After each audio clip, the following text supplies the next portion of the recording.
গল্প লাল বিবি। এক পাহাড়ের বাঁকটা ঘুরলেই বাংলোটা দেখা যায়। আজ পূর্ণিমা, সাদা জ্যোৎস্নায় ভরে গেছে পাহাড়, জঙ্গল, পাহাড়ি নদী। যদিও নদীটা এখান থেকে কিছুটা দূরে।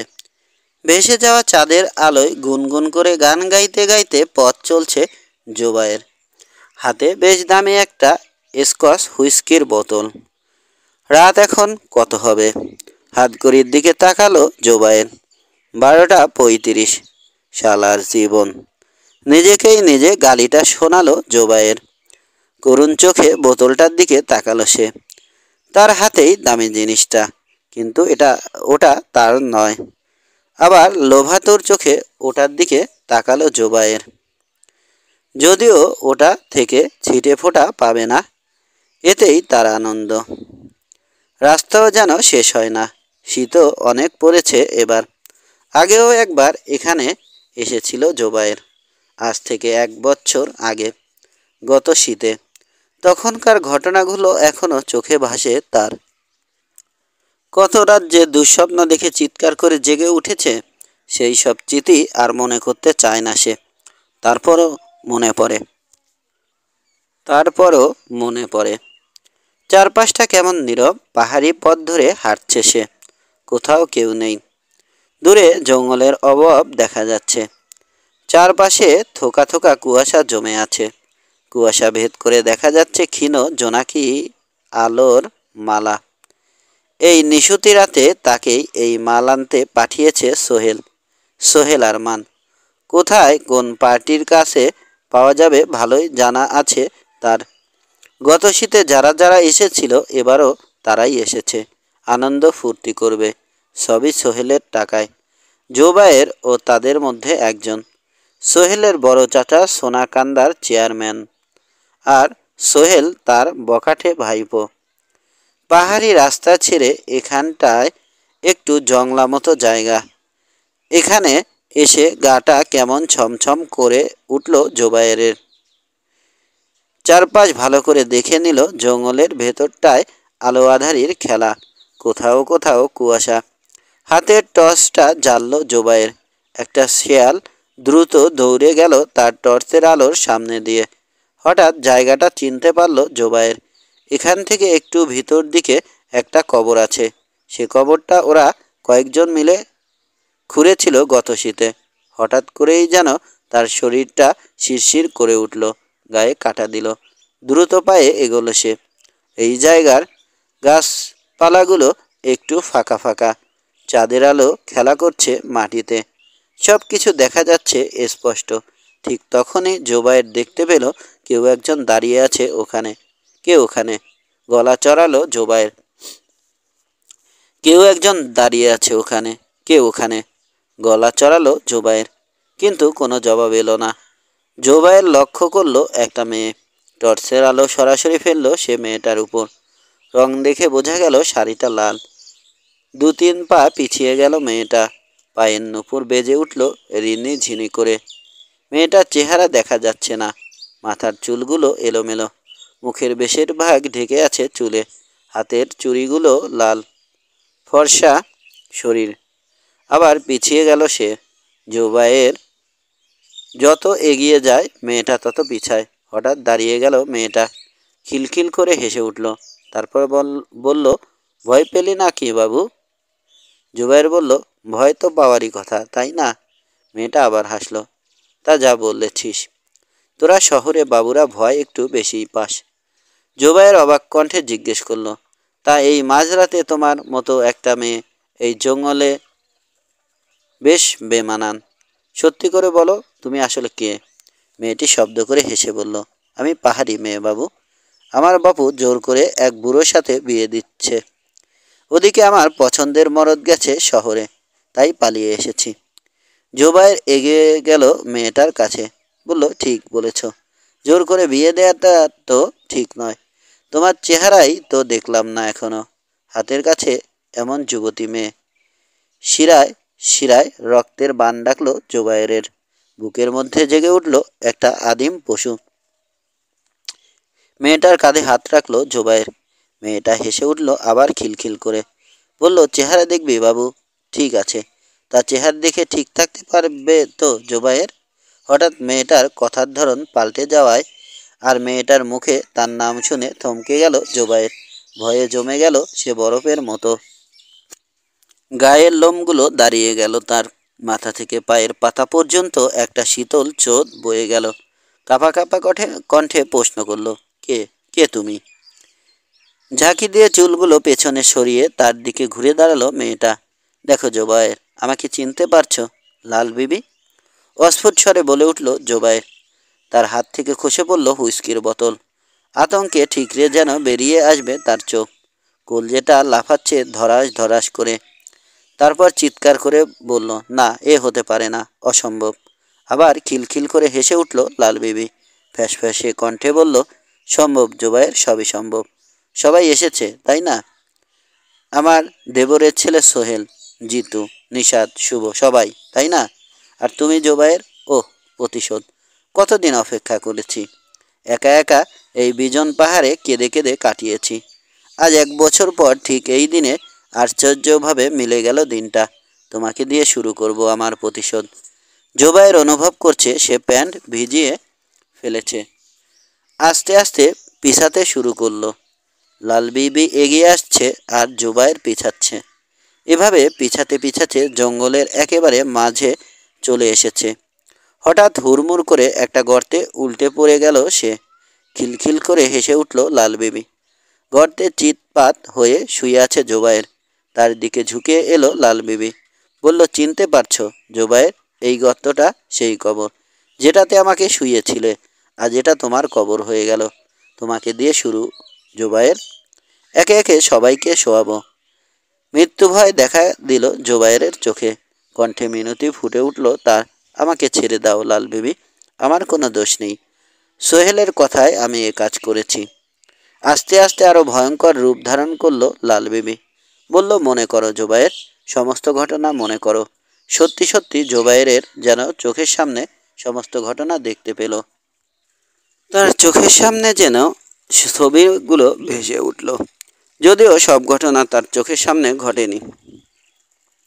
সোহেল আরমানের কাছে শুনেছে, কিছুটা দেখেছেও। আজ সব তার চোখের সামনে দেখতে পাচ্ছে জোবায়ের। মনে হচ্ছে যেন হাত বাড়ালে ছুঁতে পারবে। লাল বিবি বলল, দেখো জোবায়ের, দেখো, শেষবারের মতো দেখে নাও। তাহলে আর আমার হাতে মরতে তোমার কষ্ট হবে না। মনে হবে এ তোমার পাপের প্রায়শ্চিত্ত। জোবায়েরের যেন লাল বিবির কথা কানে যাচ্ছে না। সে কেমন বিহ্বল হয়ে পড়েছে। সব ঘটনা তার মনে পড়ে যাচ্ছে। মনে পড়ে যাচ্ছে লাল বিবির করুণ মুখটা। মনে পড়ে যাচ্ছে লাল বিবির মৃত্যু আতঙ্কের নীল চেহারাটা। কি সে ঘটনা যার জন্য আজ এই অবস্থা? 2. সোনাপুর কলেজের ইন্টারমিডিয়েটের ছাত্রী চুমকি। বাবা মায়ের আদরের মেয়ে। সোনাকান্দা থেকে সোনাপুর যেতে 1.5 মাইল পথ পাড়ি দিতে হয়। কিছুটা রিকশায় আর কিছুটা পায়ে হেঁটে। রোজই রাস্তায় সাঙ্গপাঙ্গ নিয়ে দাঁড়িয়ে থাকে সোহেল আরমান। নানা রকম টিটকারি দেয়। কখনো বা বিয়ের প্রস্তাব দেয় চুমকিকে। খারাপ লাগে চুমকির। মা বাবার কাছে ব্যাপারটা বলেছে চুমকি। কিন্তু সোহেল আরমানের বড় চাচা সোনাকান্দার চেয়ারম্যান। তাই কিছু বলার উপায় নেই। অবশেষে চুমকির বাবা ঠিক করলেন যে চুমকির কলেজ যাওয়া বন্ধ। তার বাপ সামান্য মুদি দোকানি। বাজারে একটা ছোটোখাটো মুদি দোকান আছে। চেয়ারম্যানের সাথে সে তো পেরে উঠবে না। জলে বাস করে কুমিরের সাথে লড়াই চলে না। কিন্তু কলেজ বন্ধ করেও শেষ রক্ষা হলো না চুমকির। বাড়িতে এসেও জ্বালাতন শুরু করলো সোহেল। নানান সুতো নাতায় বাড়িতে ঢুকে পড়ে। রাত হলে ঘরের চালে ঢিল ছোড়ে। চিৎকার করে গান গায়, কখনো নাম ধরে ডাকে। শেষে নিরুপায় হয়ে চেয়ারম্যানকে জানাতে বাধ্য হলেন চুমকির বাবা বেলায়েত মিয়া।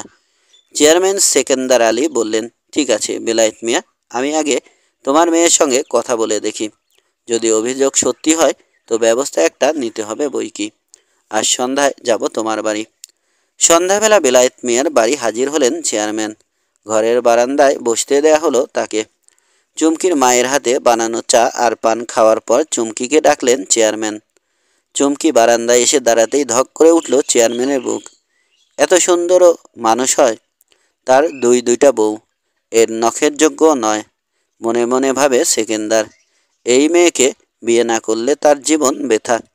তার মৃত ছোট ভাইয়ের বখাটে ছেলে সোহেল, তার হাত থেকে এই মেয়েকে সে বাঁচাতে পারবে না।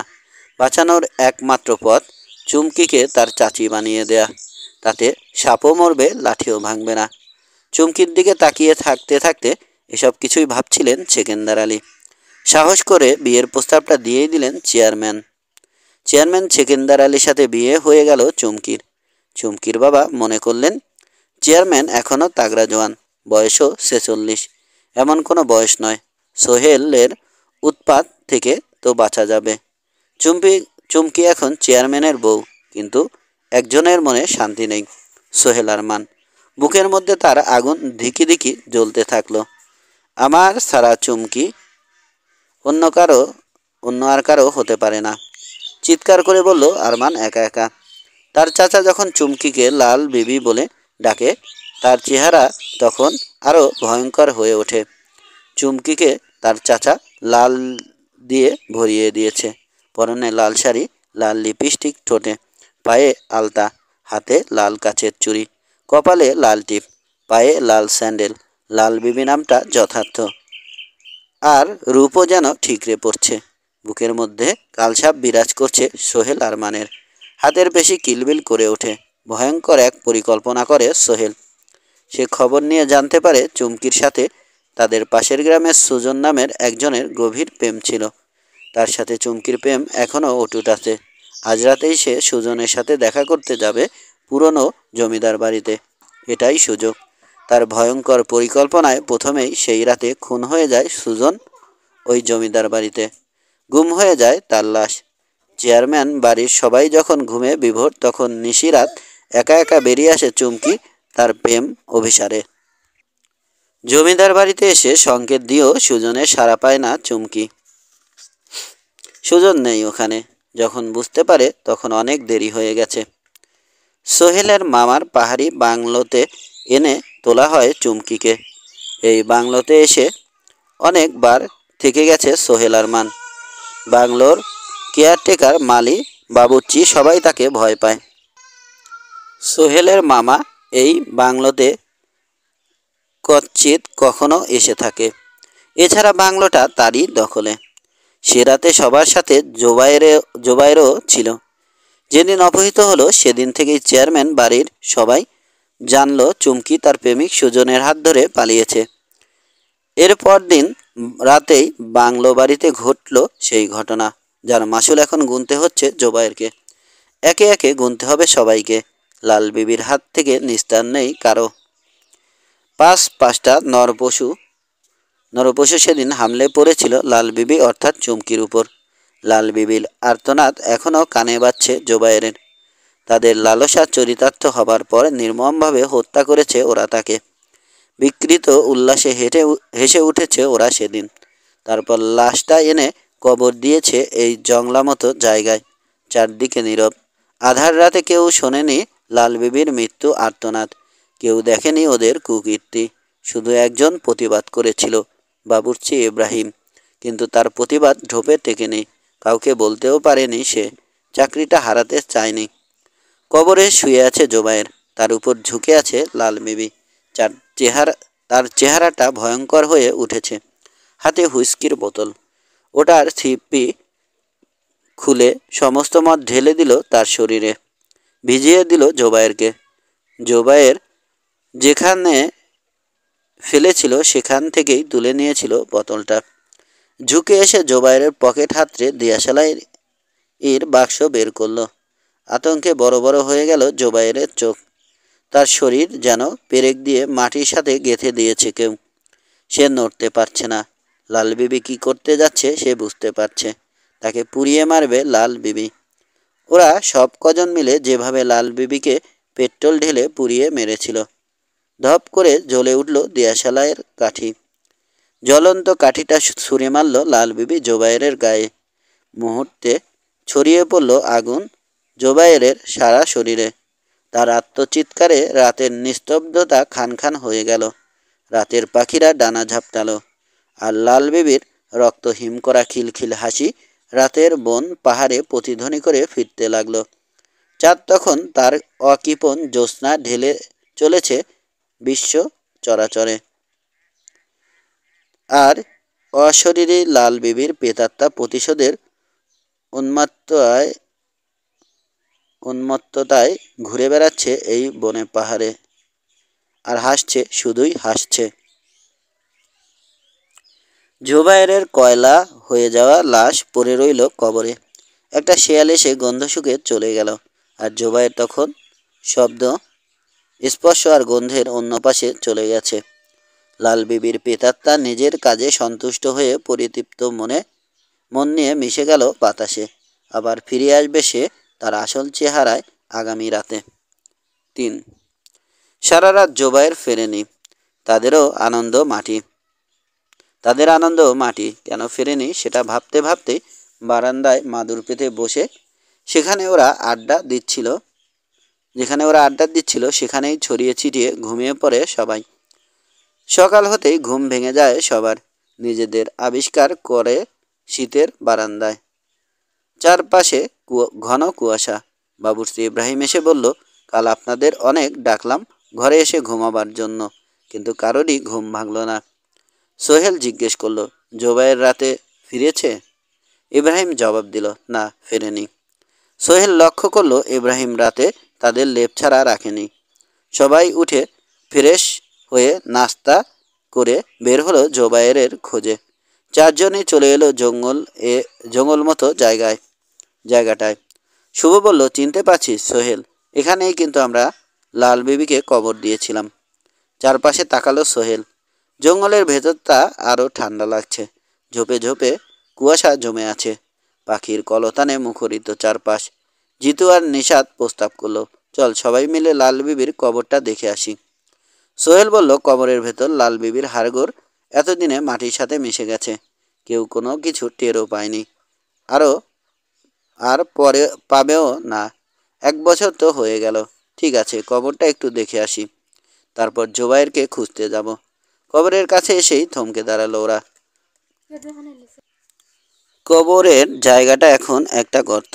গর্তের কাছে একটা হুইস্কির বোতল পড়ে আছে। একটা ডিএসএলআর বাক্সর পাশে। দ্রুত হাতে গর্তের কাছে চলে এলো ওরা। উকি দিল গর্তের ভেতর। সঙ্গে সঙ্গে চিৎকার করে উঠল সব কজন। জুবায়েরের লাশের দিকে বিস্ফারিত চোখে তাকিয়ে রইল ওরা। আতপোড়া শার্টের অংশটা দেখে অস্ফুট শব্দ বেরিয়ে এলো সোহেলের মুখ থেকে, জুবায়ের। চারজনই সরে ছিটকে এলো কবরটার কাছ থেকে। তারপর আতঙ্কিত চারজন ঘুরেই দৌড় দিল বাংলোর দিকে। বাংলোর বারান্দায় হুমড়ি খেয়ে পড়ল চারজনেই। তাদের আতঙ্কিত রূপ কেউ দেখল না। কেয়ারটেকার লোকটা মনে হয় বাজারে গেছে। মালি বোধ হয় বাংলোর পেছনের বাগানে, আর বাবুর্চি ইব্রাহিম রান্নাঘরে। এসে ভাবতে বসলো সবাই, আসলে জুবায়ের কেমন করে পুড়ে মরল? আর লাল বিবির কবরটা খোলা কেন? আর সেই কবরের ভেতরেই কেন পড়ল জুবায়ের? বিভিন্ন প্রশ্ন উকিয়ে দিচ্ছে মনে, কিন্তু কোনো সদুত্তর পাচ্ছে না কেউ। এখনও ওঠানামা করছে ওদের বুক। শুভ বলল, আমার কিন্তু অন্য কিছু মনে হচ্ছে। লাল বিবির প্রেতাত্মার কাজ নয় তো? সোহেল বলল, আরে ধ্যাত। জিতু এখনও থরথর করে কাঁপতে কাঁপতেই বলল, শুভর কথা ফেলে দিস না সোহেল। যদি লাল বিবি না হবে তবে কবরটা শূন্য কেন? নিশাত বলল, শেয়াল টেয়ালের কাজ হবে বুঝলি। সোহেল পায়চারি করতে লাগলো, বলল, কিন্তু গর্তটা যে এরকম গভীর করে খোঁড়া হয়েছিল, শেয়ালের পক্ষে লাশ ওঠানো সম্ভব নয়। আমারও যেন কেমন মনে হচ্ছে লাল বিবি, কিন্তু এটা কেমন করে সম্ভব? আমার এসব আলোচনা ভালো লাগছে না, চিৎকার করে বলল জিতু। আমি এখনই ফিরে যাব। সত্যি সত্যি লাল বিবি যদি প্রতিশোধ নিতে ফিরে এসে থাকে, আমাদের কাউকে ছাড়বে না। নিজের প্রাণটা অকালে খোয়াতে চাই না। 3টে মোটরসাইকেলে করে এসেছিল ওরা। চারজনেই দৌড়ে গেল মোটরসাইকেলগুলোর কাছে। হায় আল্লাহ! ঘুমিয়ে উঠল শুভ। একটা মোটরসাইকেলের চাকাও ঠিক নেই। প্রত্যেকটার চাকা হাওয়া শূন্য। একেবারে নিংড়ে বের করে ফেলা হয়েছে সমস্ত বাতাস। কাছের শহরটাও এখান থেকে 40 কিলোমিটার দূরে। এখন কি হবে? কে করেছে এই কাজ? চিৎকার করে উঠল সোহেল। খবর নিয়ে জানা গেল মালি, বাবুর্চি, কেয়ারটেকার কেউ এ কাজ করেনি। ছাউনির ধারে কাছেও যায়নি কেউ। মোটরসাইকেলগুলো ওখানেই রাখা ছিল। বিমর্ষ মনে বসে থাকলো ওরা। নেটওয়ার্কবিহীন জায়গায় মোবাইলও কোনো কাজ দেবে না। দুপুর গড়িয়ে বিকেল হলো, তারপর সন্ধ্যা। বারান্দায় বসে ভাবছে ওরা। পায়ে হেঁটে এত দূর যাওয়া অসম্ভব। কেয়ারটেকারকে বলে দিয়েছে যে করে হোক একটা যানবাহনের ব্যবস্থা করে দিতে। তাও কালকের আগে সম্ভব নয়। ওরা বিপর্যস্ত মনে বারান্দায় বসে চা খাচ্ছিল। তখনই দেখা গেল লোকটাকে। বাংলোর হাতার মধ্যেই দাঁড়িয়ে আছে। জটাধারী সন্ন্যাসী, গলায় রুদ্রাক্ষের মালা, পরনে লাল কাপড়, হাতে চিমটা, কাঁধে একটা ঝোলা। বারান্দার কাছে এগিয়ে এলো লোকটা। বাবুর্চি ইব্রাহিম এসে সমাদরে বসালো লোকটাকে। সোহেল জিজ্ঞেস করলো, কে উনি? ইব্রাহিম বলল, তান্ত্রিক ব্রজেশ্বর মহারাজ। জঙ্গলে তার আস্থানা। আমি আসতে বলেছিলাম। আপনাদের সমস্যাটাকে খুলে বলতে পারেন। হেলাফেলা না করে বলে ফেলেন সব। উনি আপনাদেরকে রক্ষা করার উপায় বাতলাবেন। আপনাদের সব কথা আমি শুনতে পেয়েছি। মনে হচ্ছে ওটা লাল বিবিরই কাজ। বাঁচতে হলে ওনার কাছে সব বলুন। তান্ত্রিক লাল টকটকে বিশাল দুই চোখ মেলে তাকালো ওদের দিকে একে একে। তারপর বলল, একজনকে দরকার আমার। আমি জানি সব। একটা প্রেতাত্মার অস্তিত্ব অনেক দিন ধরেই টের পাচ্ছি আমি। আমার এমন একজনকে দরকার যে তুলা রাশি। শুভ বলল, আমার তুলা রাশি। তান্ত্রিক বলল, আমি রাতের প্রথম প্রহরে তোমাকে নিতে আসব, অর্থাৎ রাত 8টায়। আমার আস্তানায় বসে আমি তোমাদের রক্ষা কবচ দেব। উঠে দাঁড়ালো তান্ত্রিক, তারপর চলে গেল। রাত ঠিক 8টার সময় ঠকঠক শব্দ হলো দরজায়। দরজা খুলে দিল সোহেল। তান্ত্রিক দাঁড়িয়ে আছে দরজায়। শুভ এগিয়ে এলে তান্ত্রিক তাকে ইশারা করে ঘুরে দাঁড়ালো। শুভর পিঠ চাপড়ে দিল বন্ধুরা। সোহেল বলল, বেস্ট অফ লাক। জ্যোৎস্না রাত, সামনে তান্ত্রিক, পেছনে শুভ। ভয় ভয় করছে তার। জ্যোৎস্নায় সব কিছু দেখা যাচ্ছে। তান্ত্রিকের প্রায় গা ঘেঁষে জংলা জায়গাটা পার হলো শুভ। পথ যেন শেষ হতে চায় না। তান্ত্রিক একটা কথাও বলছে না, এমনকি পেছনে ফিরেও দেখছে না শুভ আসছে কিনা। যেন সে জানে শুভ আসবেই। এগিয়ে চলল সে মূল জঙ্গলে, তার আস্থানায়। অবশেষে জঙ্গলে ঢুকলো ওরা। অন্ধকার যেন ওদের গিলে নিল। পাতার ফাঁক ফোকর দিয়ে চাঁদের আলো এসে পড়ছে বনভূমিতে। সেই আলোতে তান্ত্রিকের আস্তানা দেখা গেল। এখানে একটা আগুনের কুণ্ড ও একটা আসন পাতা। তান্ত্রিক ওখানে বসল। তার চোখগুলো ধকধক করে জ্বলছে। শুভকে ইশারা করলো বসতে। আগুনের কুণ্ডের সামনে বসলো শুভ। তার ভয় তখনও কাটেনি। ধীর পায়ে এগিয়ে এলো তান্ত্রিক, বসে পড়ল অগ্নিকুণ্ডের সামনে। বিড়বিড় করে কি যেন বলল তান্ত্রিক, তারপর উঠে দাঁড়ালো।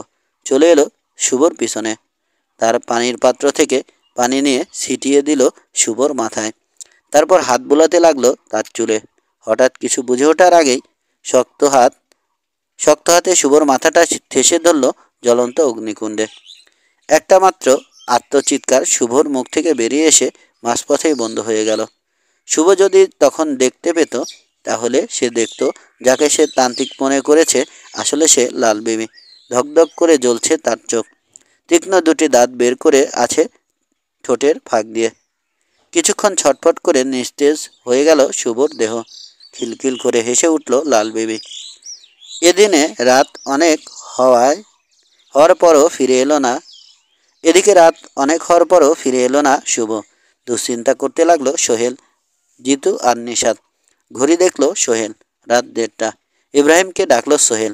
জিজ্ঞেস করলো, ইব্রাহিম, তোমার কি মনে হয় শুভর খবর নেওয়া উচিত না? ইব্রাহিম বলল, তা তো অবশ্যই। চলুন সবাই মিলে যাই। হাতে টর্চ নিয়ে সামনে চলল ইব্রাহিম। পেছনে ওরা 3জন, সোহেল, জিতু আর নিশাত। বাংলো থেকে বের হয়ে কিছু দূর যেতেই রাস্তার পাশে একটা ছাতিম গাছ, তার তলায় কাউকে পড়ে থাকতে দেখলো ইব্রাহিম। টর্চের আলোটা সরাসরি ওই পড়ে থাকা লোকটার উপরই পড়ল। কেউ একজন বিচিত্র ভঙ্গিতে শুয়ে আছে। ওরা দৌড়ে গেল ওই দিকে। বিস্ময় প্রকাশ পেল ইব্রাহিমের কণ্ঠে। হায় খোদা, এ যে দেখছি তান্ত্রিক ব্রজেশ্বর মহারাজ। তাড়াতাড়ি তার পাশে বসে পড়ল ইব্রাহিম। নাকের কাছে হাত নিয়ে দেখল নিঃশ্বাস চলছে, তার মানে বেঁচে আছে। তাকে ধরাধরি করে বাংলোয় নিয়ে আসা হলো। নাকে মুখে পানি ছিটিয়ে জ্ঞান ফিরিয়ে আনা হলো। তড়াক করে উঠে বসলো তান্ত্রিক। চারপাশে তাকিয়ে বলল, তাহলে আমি বেঁচে আছি? সোহেল জিজ্ঞেস করল, আসলে কি হয়েছিল বলুন তো? তান্ত্রিক বলল, এখানেই আসছিলাম শুভকে নিয়ে যেতে, কিন্তু সাতিম গাছটার তলায় আসতেই কেউ একজন পেছন থেকে মাথায় আঘাত করলো। চোখে সর্ষে ফুল দেখলাম, তারপর কিছু বলতে পারবো না। ভালো করে দেখে বোঝা গেল মাথার পেছনে রক্ত জমাট বেঁধে আছে তান্ত্রিকের। নিশাত বলল, তাহলে শুভ যার সঙ্গে গেল সে কে? সোহেল বলল, ও মাই গড, তাহলে ওই লাল বেবি তান্ত্রিকের রূপ ধরে শুভকে নিয়ে গেছে। জিতু বলল, বাঁচব না, আমরা কেউ বাঁচব না। ছাড়বে না লাল বেবি, কাউকে ছাড়বে না, মুক্তি নেই, আমাদের কারো মুক্তি নেই। পোলাপ বকতে শুরু করলো জিতু। ইব্রাহিম বলল, যা হবার তা এতক্ষণে হয়ে গেছে। আজ রাতে আর শুভ সাহেবকে খুঁজতে যাবার কোনো মানে হয় না, বিপদ তাতে পারবে। আর তান্ত্রিক মশাই, আপনারও আজ আস্থানায় যাবার দরকার নেই। সে রাতটা না ঘুমিয়ে কাটিয়ে দিল ওরা। ভোরের দিকে ঘুমিয়েই পড়ল সবাই। ঘুম ভাঙল দুপুরের দিকে। তড়াক করে উঠে বসলো ইব্রাহিম। বলল, হায় হায়, কত বেলা হয়ে গেল যে, বের হতে হবে তো, শুভ সাহেবের খোঁজে যেতে হবে। সবাইকে ডেকে তুলল সে। ছুটল রান্নাঘরে। 4 তান্ত্রিকের সঙ্গে ওরা প্রথমেই এলো তার আস্তানায়। আসার পথে নানা জায়গায় অনুসন্ধান চালিয়েছে ওরা শুভকে যে জীবিত পাবে না তা ভালো করেই জানা আছে ওদের। আস্তানার কাছে এসেই থমকে দাঁড়ালো তান্ত্রিক। দূর থেকেই দেখতে পেল নিভে যাওয়া অগ্নিকুণ্ডে মুখ ডুবিয়ে বসে আছে কে যেন। শুভকে চিনতে বিন্দুমাত্র অসুবিধে হলো না কারো। দৌড়ে গিয়ে বসে পড়ল ওরা শুভর পাশে। ধাক্কা দিতেই একপাশে গড়িয়ে পড়ল শুভ। তার বিভৎস চেহারা দেখে আটকে উঠল ওরা। চোখ দুটো গলে গেছে, মুখের মাংস পুড়ে গলে দাঁত বেরিয়ে গেছে। বোঝা যাচ্ছে আগুনে ঠেসে ধরেছিল ওকে লাল বেবি, তখনই মারা গেছে সে। চিৎকার করে উঠে দাঁড়ালো জিতু। না, আমি আর এক মুহূর্ত এখানে থাকবো না, পায়ে হেঁটেই রওনা দেব। নিশাত বলল, আমিও যাব, আমাকেও নিয়ে যাও। দুজনে একসাথেই দৌড় দিল। হারিয়ে গেল জঙ্গলের ভেতর। কারো মানা শুনল না, কারো ডাকে ফিরে তাকালো না। সোহেল, তান্ত্রিক আর ইব্রাহিম মিলে যথেষ্ট চেষ্টা করলো ওদের খুঁজে বের করতে, কিন্তু ওরা হারিয়েই গেল। ততক্ষণে বেলা পড়ে এসেছে। ওদের ডেকে ডেকে আর এদিক ওদিক খুঁজে তারপর সন্দেহের একটু আগে ফিরে এলো ওরা তিনজন। জিতু আর নিশাত দৌড়াতে দৌড়াতে হঠাৎ এমন এক জায়গায় এসে দাঁড়ালো যেখান থেকে দুদিকে দুটো পথ চলে গেছে। থমকে দাঁড়ালো ওরা। এবার কোন দিকে যাবে?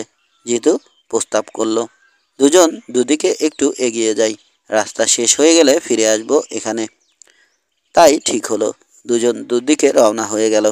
তখনও বেশ বেলা আছে দেখে ভাবলো ঠিকই যাবার ব্যবস্থা হবে। জিতু যেদিকে গেল সেদিকে একটু এগোতেই দেখা গেল রাস্তা বন্ধ, ঘন জঙ্গল ছাড়া আর কিছু নেই। আবার ফিরে এলো আগের জায়গায়। কিছুক্ষণ পর নিশাদের উল্লাসিত চিৎকার শোনা গেল, পেয়েছি জিতু, রাস্তা পেয়েছি। ছুটে এলো জিতু বলল, চল তাড়াতাড়ি কর, সন্ধ্যাও হয়ে গেছে। দুজনেই ছুটতে শুরু করলো। কিছুক্ষণ পর হঠাৎ থমকে দাঁড়ালো নিশাদ। বলল, এই দেখ জিতু, কে যেন পড়ে আছে। অবাক হয়ে সন্ধ্যা আর বিকেলের সন্ধিক্ষণের আলোয় একজনকে পড়ে থাকতে দেখলো জিতু। কাছে গিয়ে চমকে উঠল সে। ওই তো রক্তাক্ত নিশাদ পড়ে আছে মাটিতে মৃত। তাহলে সামনে যে দাঁড়িয়ে আছে সে কে? আস্তে আস্তে তার দিকে ফিরে দাঁড়ালো সামনে দাঁড়ানো নিশাদ। আশ্চর্য, নিশাদ কোথায়? এ তো লাল বেবি। খিলখিল করে হেসে উঠল লাল বেবি। ফ্যাসফ্যাসে গলায় বলল, পালাবি তাই না? কোথায় পালাবি জিতু? জুবাইর শেষ, শুভ শেষ, নিশাদ শেষ, এবার তোর পালা। তোর পর সব শেষে সোহেল। হা হা হা হা। জিতু দেখল কমলা রঙের আগুনের মতো জ্বলে উঠল লাল বেবির চোখ দুটি। ঠোঁট ফাঁক করতেই ঠোঁটের দুপাশ ঠেলে বেরিয়ে এলো তীক্ষ্ণ সাদা দাঁত। হঠাৎ হাতের নখগুলো বড় হয়ে গেল। হাতটা বাড়িয়ে দিল জিতুর দিকে। জিতুর কাছ থেকে কমপক্ষে 7-8 হাত দূরে দাঁড়িয়ে ছিল লাল বেবি। তার হাতটা দেখতে দেখতে লম্বা হয়ে পৌঁছে গেল জিতুর গলার কাছে। জিতুর পা যেন আঠা দিয়ে ছেঁটে দিয়েছে কেউ মাটির সাথে। গলাটা খপ করে ধরল লাল বেবি। বিস্ফারিত চোখে তাকিয়ে থাকলো জিতু। কট শব্দে তার ঘাটটা ভেঙে ফেলল লাল বেবি। বিস্ফারিত চোখ নিয়েই মারা গেল জিতু। খিলখিল হাসিতে সমস্ত জঙ্গল কাঁপিয়ে দিল লাল বেবি। ওদিকে বাংলোয় ফিরে পাগলের মতো হয়ে গেল সোহেল আরমান। মাথার চুলগুলো টেনে ছিঁড়ছে আর বিড়বিড় করে যেন কী সব বলছে। হঠাৎ তার মাথা ঘুরে পড়ে গেল, সে জ্ঞান হারিয়েছে। তান্ত্রিক ফিরে গেছে আগেই, যাবার আগে একটা তাবিজ দিয়ে গিয়েছিল, কিন্তু সোহেল কোনো মতেই ওটা শরীরে বাঁধতে দিল না। চিৎকার করে বলল, সামান্য একটা পেতনির ভয়ে হাতে তাবিজ বাঁধবো আমি? তারপরেই জ্ঞান হারিয়েছে সে। সে রাতটা সোহেলের শিওরেই কাটিয়ে দিল ইব্রাহিম। কেয়ারটেকার আর বাবুর্চিও জেগেই ছিল। দরজা জানালা ভালোভাবে বন্ধ করে রেখেছিল ওরা, কোনো মতেই যেন লাল বেবি সোহেলের নাগাল না পায়। পরদিনও ঘোর কাটল না সোহেলের। পোলাপ বকছে সে, জ্বরে গা পুড়ে যাবার মতো অবস্থা। ডাক্তার ডাকতে চলে গেল কেয়ারটেকার। এখান থেকে 3 মাইল দূরে ডাক্তারের বাড়ি, এই এলাকায় একমাত্র ডাক্তার। যদিও পল্লী চিকিৎসক, কিন্তু হাতের যশ ভালো। সে যা হোক, দুপুর নাগাদ ডাক্তারের চিকিৎসায় জ্বর ছেড়ে গেল। উঠে বসল সোহেল। রাক্ষসের মতো খেলো, একেবারে পেট পুড়িয়ে খেলো সে। তারপর আবার ঘুম দিল। এক ঘুমে বিকেলবেলা ঘুম ভাঙল ঠিকই, কিন্তু আবার জ্বর এলো, প্রচণ্ড জ্বর। বিছানা থেকে মাথা তোলার উপায় নেই। কিছুক্ষণ পর বমি করে ভাসিয়ে দিল ঘর। বাবুশ্রী ইব্রাহিম যথেষ্ট সেবা করছে, বাড়িতে খবর দেবার কথা বলল, কিন্তু সোহেল মানা করে দিল, কোনো দরকার নেই। সন্ধ্যের দিকে আবার মালিকে সোহেলের শিওরে বসিয়ে কেয়ারটেকারকে সঙ্গে নিয়ে ডাক্তারের কাছে রওনা হয়ে গেল ইব্রাহিম। মালিক সোহেল আরমানের মাথায় জলপট্টি দিতে লাগলো। বিড়বিড় করে বকতে লাগলো সোহেল। প্রায় ঘন্টা 2 পরে ফিরে এলো ইব্রাহিম। ঘরে ঢুকেই বলল, ডাক্তার নেই, কোনো রুগীর বাড়ি গেছে, কাউকে বলে যায়নি। কোন রোগীর বাড়ি গেছে কাউকে বলে যায়নি? এতক্ষণ অপেক্ষা করে তবেই এলাম। আজ রাতে ডাক্তার ফিরবে কি না তাও জানি না, তাই চলে এলাম। তারপর মালিকে আবার বলল, তুমি যাও রহমত, আমি আছি। মালি বেরিয়ে যেতে সোহেলের শিওরে বসলো ইব্রাহিম। জলপট্টি দিতে লাগলো আর বলতে থাকলো, পাপ এমন একটা জিনিস, কাউকে ছাড়ে না। আপনার বন্ধু যে কজন ছিল তারা সবাই গেছে, এখন শুধু আপনিই বাকি। ভেজা হাতটা সোহেলের মুখে বুলিয়ে দিতে লাগলো ইব্রাহিম। জিজ্ঞেস করলো, এখন কেমন লাগছে ছোট সাহেব? সোহেল বলল, এখন একটু ভালো লাগছে। ইব্রাহিম এবার ঘাড় আর গলা মুছিয়ে দিতে দিতে হঠাৎ বজ্র মুষ্টিতে চেপে ধরল গলাটা। বদলে গেল কণ্ঠস্বর। ভৌতিক গলায় বলল, সেই ভালোটা আর লাগবে না সোহেল আরমান। সোহেল বিস্ফারিত চোখে চেয়ে দেখল, তার শিওরে যে বসে আছে তার দেহটা ঠিকই ইব্রাহিমের, কিন্তু চেহারাটা লাল বেবির। ধকধক করে জ্বলছে তার চোখ, ঠোঁট ফাঁক হয়ে গেছে, দুপাশে দেখা যাচ্ছে তীক্ষ্ণ দাঁত। চিৎকার করতে চাইল সোহেল, কিন্তু তার গলা দিয়ে আওয়াজ বেরোলো না। লাল বেবি বলল, ইব্রাহিম আর কেয়ারটেকার পথ হারিয়ে ঘুরে মরছে সোহেল আরমান। ওরা যখন পথ খুঁজে পাবে ততক্ষণে অনেক দেরি হয়ে যাবে। মনে পড়ে সোহেল আমার করুণ আর্তনাদ, মনে পড়ে আমার কাতর মিনতি। বাঁচার কি তীব্র ইচ্ছে ছিল আমার মনে। তোমরা আমাকে বাঁচতে দাওনি, এবার তোমাকে মরতে হবে সোহেল আরমান। সব কটাকে শেষ করেছি, এবার তোমার পালা। বলেই খিলখিল হাসিতে ফেটে পড়ল সে। সমাপ্ত।